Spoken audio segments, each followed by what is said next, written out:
Keshod police દ્વારા વિદેશી દારૂના જથ્થા સાથે કુલ 6.73 લાખનો મુદ્દામાલ ઝડપાયો। 6 ઇસમો વિરુદ્ધ ગુનો નોંધાયો। જૂનાગઢ જિલ્લામાં ધારાસભાની પેટા ચૂંટણીનો માહોલ સર્જાયો છે, ત્યારે કાયદો અને વ્યવસ્થા જાળવવા માટે પોલીસ તંત્ર સતર્ક બની ગયું છે।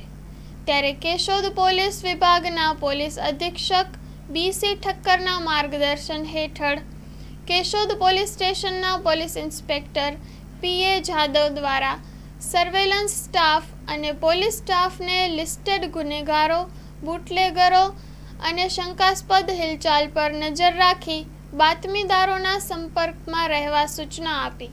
પ્રોહિબિશન અને જુગારના ગુનાઓ અટકાવવા સૂચના આપી હતી।